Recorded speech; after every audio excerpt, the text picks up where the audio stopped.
go with what we've got. So. You want to say anything? You know, I really like that you invited me to do that, because I usually do say something before this poem.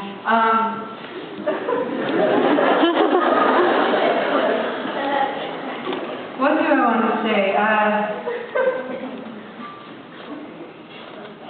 I will say this, I always talk about my grandma before I read this poem, and when my grandma is who I'm talking, my grandma Faye is who I'm talking about at the beginning of this poem, and my grandma, my middle name is Faye. When I was a kid, I was so afraid people would know that my middle name was Faye, because then they would figure out they could rearrange the initials of my name, and then it would spell F-A-G, and then everybody in town would hate me.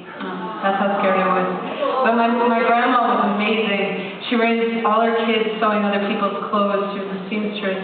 And she had a thimble collection.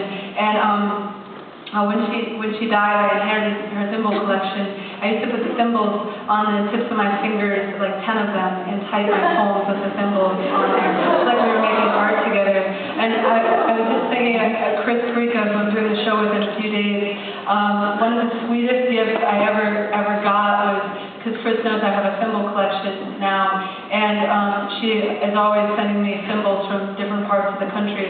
But one time, she carved a thimble herself out of wood.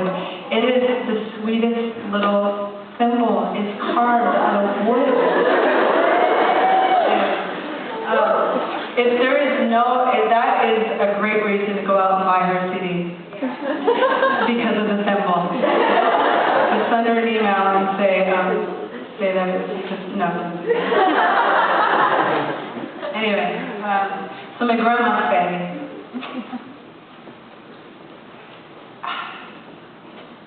Anyway, yeah, she's who I'm talking about.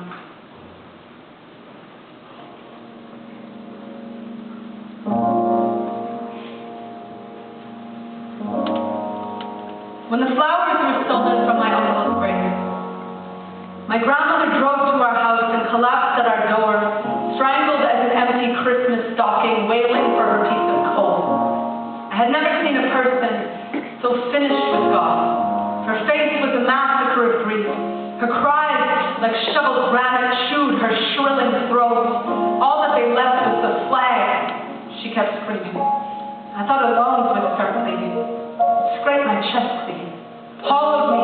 For weeks, our house was the echo of a mother clawing the floorboards for her dead son. A down chorus in her nail beds. At night, I obsessed on how long flowers might survive in the hands of thieves.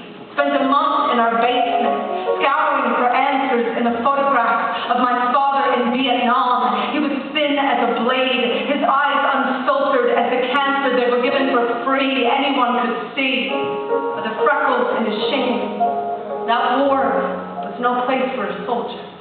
The heart is no place for the talons, of the kind of secrets you can only keep in the same chamber you will keep loaded to keep your hands from shaking the ghosts of dead children awake.